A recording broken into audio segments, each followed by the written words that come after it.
नमस्कार, आप देख रहे हैं न्यूज 18 स्पेशल और मैं हूं आपके साथ सुकन्या सिंह। पाकिस्तान अपनी करतूतों से बाज नहीं आ रहा। आतंक की फैक्ट्री चलाने वाला पाकिस्तान बालाकोट की फैक्ट्री को फिर से संवारने में लगा है। पाकिस्तान की पोल खोलने वाली वो तस्वीर न्यूज 18 के पास मौजूद है, जिससे पाकिस्तान की हर चाल बेनकाब होगी।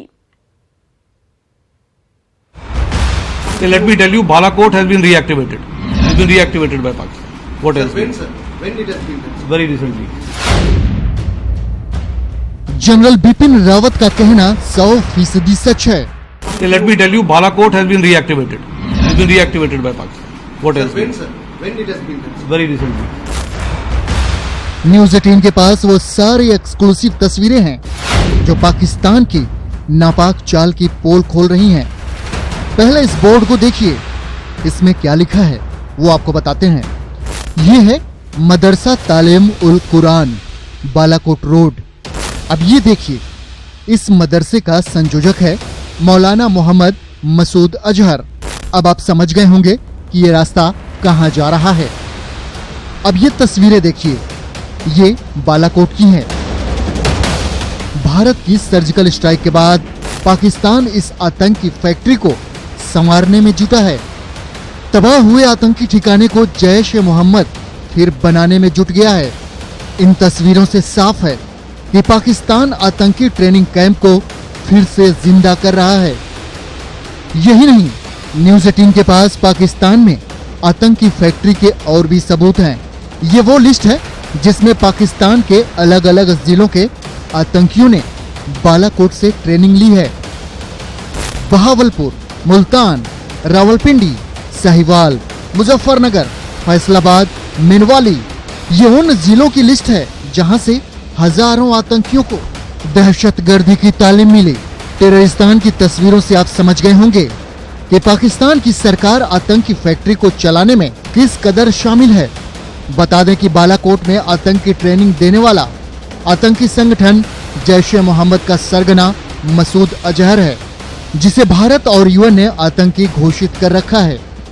यही वो आतंकी है जिसने पुलवामा में आतंकी हमला करवाया था, जिसके बाद भारत ने बालाकोट पर सर्जिकल स्ट्राइक कर उसके ठिकाने को तबाह कर दिया था। Bureau report, news 18 network. एक बार फिर पाकिस्तान का आतंक प्रेम दुनिया के सामने आ गया। $10 मिलियन के इनामी आतंकी हाफिज सईद के रोजमर्रा के खर्चे के लिए इमरान खान ने यूएन में गुहार लगाई, जिसे यूएनएससी ने स्वीकार कर लिया है। अब सवाल है कि क्या पाकिस्तान आतंकी फंडिंग के सहारे ही चलेगा?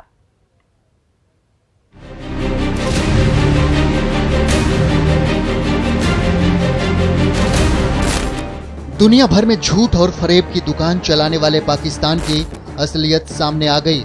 फाइनेंशियल एक्शन टास्क फोर्स की आंखों में धूल झोंकने वाले पाकिस्तान का पैंतरा जग जाहिर हो गया। अब दुनिया ने भी देख लिया कि पाकिस्तान आतंकियों के बिना एक कदम भी नहीं चल सकता है। दरअसल आतंक प्रेम में लिप्त पाकिस्तान ने 15 अगस्त को संयुक्त राष्ट्र सुरक्षा परिषद से हाफिज के खातों से 1.5 लाख रुपए महीना निकालने की गुहार लगाई। पाकिस्तान ने कहा कि हाफिज सईद, हाजी मोहम्मद अशरफ और जफर इकबाल को अपने खर्चों के लिए उनके बैंक खातों का प्रयोग करने की अनुमति दी जाए, जिस पर यूएनएससी ने आतंकियों के खाते के प्रयोग की अनुमति दे दी। परिषद की समिति ने कहा कि हाफिज सईद की बुनियादी खर्चों के लिए पाकिस्तान के अनुरोध पर 15 अगस्त की डेडलाइन तक कोई आपत्ति नहीं आने पर चेयर ने अपील को मंजूरी दे दी है। बता दें कि मुंबई हमले का मास्टरमाइंड और लश्कर ए तैयबा के चीफ हाफिज सईद को संयुक्त राष्ट्र ने वैश्विक आतंकी घोषित कर रखा है। अमेरिका ने हाफिज पर $10 मिलियन का इनाम भी घोषित कर रखा है। यही नहीं, भारत ने भी यूएपीए के तहत हाफिज को आतंकी घोषित किया है। देखिए, पाकिस्तान का आतंकवाद के साथ कितना गहरा याराना है, फिर से एक बार इस बात का प्रमाण सामने आया है। आतंकवाद जो पूरी दुनिया का और इंसान और इंसानियत का दुश्मन है, वहीं दूसरी ओर पाकिस्तान और पाकिस्तान के हुक्मरानों का दोस्त है।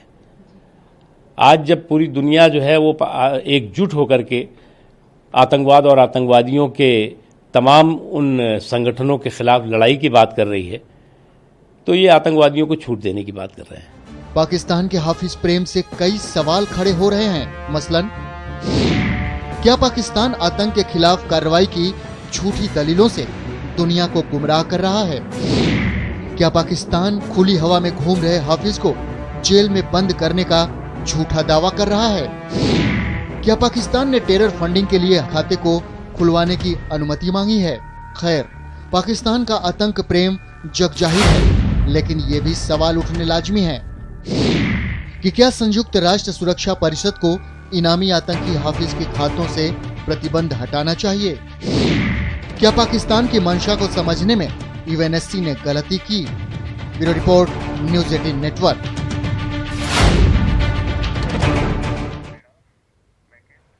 नासा ने अपने लूनर रिकॉन्सो ऑर्बिटर मिशन से ली गई उस जगह की हाई रिजोल्यूशन की तस्वीरें जारी की है जहां चंद्रयान 2 के लैंडर विक्रम की लैंडिंग हुई थी। ये तस्वीरें शाम को ली गई थी, लिहाजा विक्रम की लोकेशन का पता नहीं चला। नासा के मुताबिक विक्रम की हार्ड लैंडिंग हुई थी, जबकि इसरो ने विक्रम की सॉफ्ट लैंडिंग की कोशिश की थी। लैंडिंग के कुछ समय पहले इसरो का विक्रम से संपर्क टूट गया था और तब से उससे संपर्क नहीं हो पाया। वहीं चंद्रयान 2 का ऑर्बिटर लगातार अपना काम कर रहा है।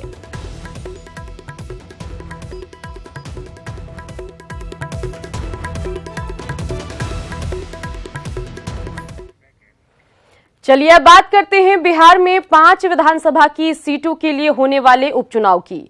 एक तरफ उपचुनाव को लेकर एनडीए के तीनों घटक दल संयुक्त प्रेस कॉन्फ्रेंस कर प्रत्याशियों के नाम का ऐलान कर एकजुटता दिखाने वाले हैं। दूसरी तरफ गिरिराज सिंह जैसे नेता लगातार नीतीश कुमार पर निशाना साध रहे हैं। आखिर इसके पीछे सियासत क्या है, आइए समझते हैं।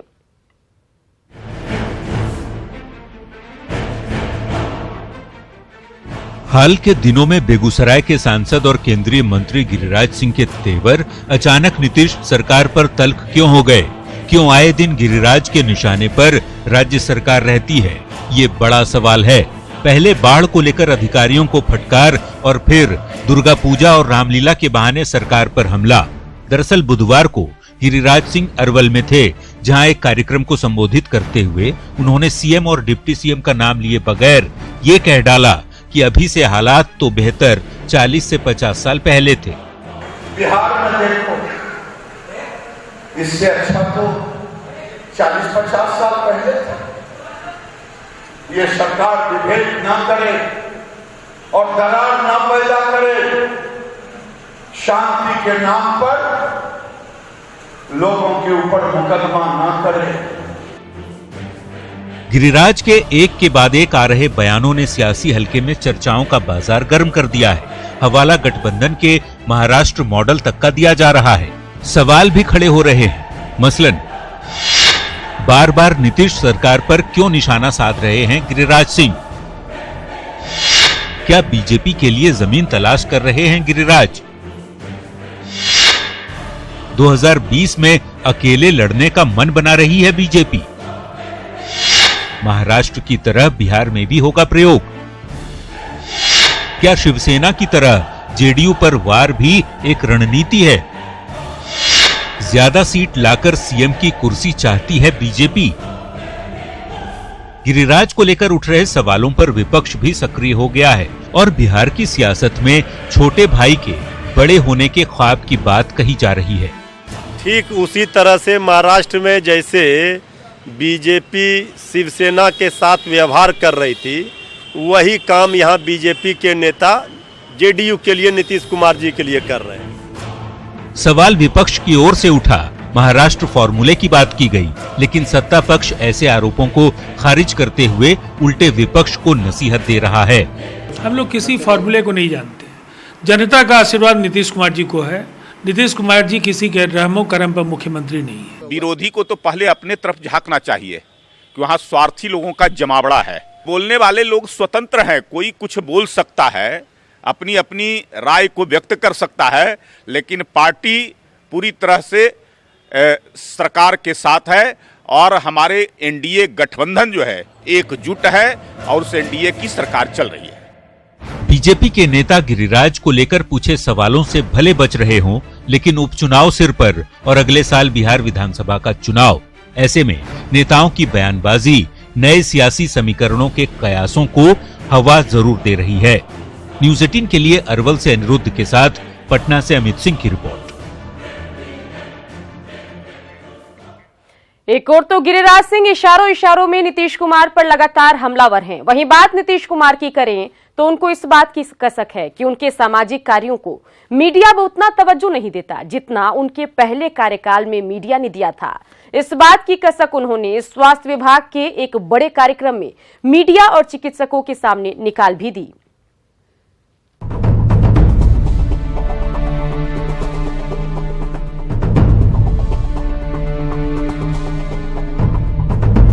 मुख्यमंत्री नीतीश कुमार ने स्वास्थ्य विभाग के एक कार्यक्रम में 1023 करोड़ रुपए की योजनाओं का शिलान्यास और उद्घाटन किया। इसी कार्यक्रम में नीतीश कुमार के दिल की बात भी जुबान पर आ गई। उनको इस बात की कसक है कि उनके अच्छे कामों को मीडिया पहले की तरह नहीं दिखाता है। शुरू में जब फर्स्ट टेनियर हमारा आया था तो सब लोग मेरा बात माने थे, और बात माने थे। हमने क्या कहा था कि स्वास्थ्य और शिक्षा के क्षेत्र में कैंपेन में आप ऐसा कुछ छापिए जिससे लोगों में प्रेरणा हो। ये आप लोग काम किए तो उसका भी फायदा हुआ था। अब आजकल फिर छोड़ दिए, अब आजकल भूल गए हैं, जान लीजिए।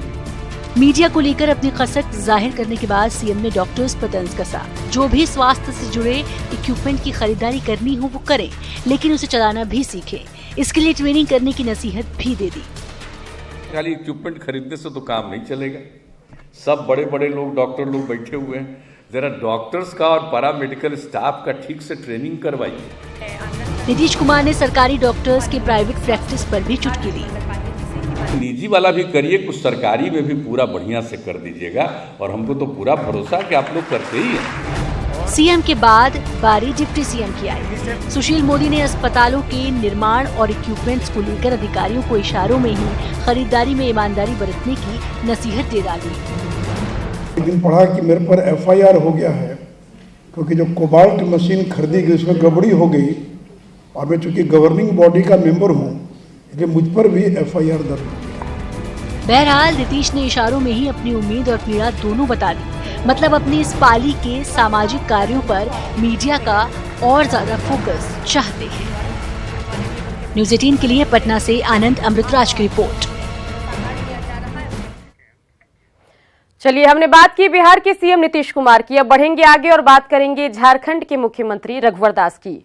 कोल्हान में सीएम की जन आशीर्वाद यात्रा का आज दूसरा दिन है। आज पूर्वी सिंहभूम के पटमदा और बोड़ाम के बाद सीएम सरायकेला के नीमडीड और चांडिल में जनता को संबोधित करेंगे। इसके पहले कल बहरागोड़ा से जन आशीर्वाद यात्रा की शुरुआत हुई। इस दौरान सीएम ने न सिर्फ अपने कामकाज का हिसाब दिया बल्कि विपक्ष पर भी जोरदार हमला बोला। संथाल के बाद कोल्हान में जन आशीर्वाद यात्रा। बहरागोड़ा से जन आशीर्वाद यात्रा का शुभारंभ। संथाल के बाद सीएम रघुवर दास कोल्हान साधने के लिए जन आशीर्वाद यात्रा पर निकल गए हैं। बहरागोड़ा के बालक मध्य विद्यालय से सीएम ने जन आशीर्वाद यात्रा का शुभारंभ किया। इस दौरान उन्होंने जनता को अपनी सरकार के कामकाज का हिसाब दिया। साथ ही कहा कि पिछले 5 सालों में डबल इंजन की सरकार के कारण राज्य में विकास के बयार बह रहे हैं। सड़कों का बहार आ गया। इस 4.5 साल में इस पूर्वी सिंहभूम जिला में 2,500 किलोमीटर सड़क इन 4.5 साल में बनाने का काम हमारी सरकार ने की। 31 पुल इन सिंहभूम जिले में हमारी सरकार ने बनाने का काम किया। बहरागोड़ा के बाद सीएम मानसा गए, जहां एक स्कूल में पहुंचकर मुख्यमंत्री ने बच्चों को शिक्षा के प्रति जागरूक किया और पौधा भी लगाए। बहरागोड़ा से चाकुलिया के रास्ते कई जगहों पर उन्होंने रोड शो किया और रथ से लोगों को संबोधित किया। इस दौरान उन्होंने जेएमएम पर जमकर निशाना साधा। साथ ही कहा कि झारखंड वंशवादी पार्टियों की जागीर नहीं है। लोकसभा चुनाव में भी जनता ने वंशवाद को नकार दिया और इस बार भी वंशवाद को मुंह की खानी पड़ेगी। अब बताओ, 5 साल हो गया मोदी सरकार, डबल इंजन की सरकार, किसी का जमीन छीना, लेकिन जमीन अगर छीना किसी आदिवासी का ये सोरेन परिवार। कोल्हान में सीएम की जन आशीर्वाद यात्रा 1 अक्टूबर तक चलेगी। इस दौरान कोल्हान की सभी 14 विधानसभा क्षेत्र में सीएम जाएंगे। पूर्वी सिंहभूम की 6 सीटों में से 4 पर 2014 में कमल खिला था, जबकि 1 पर आजसू और 1 पर जेएमएम ने कब्जा जमाया था।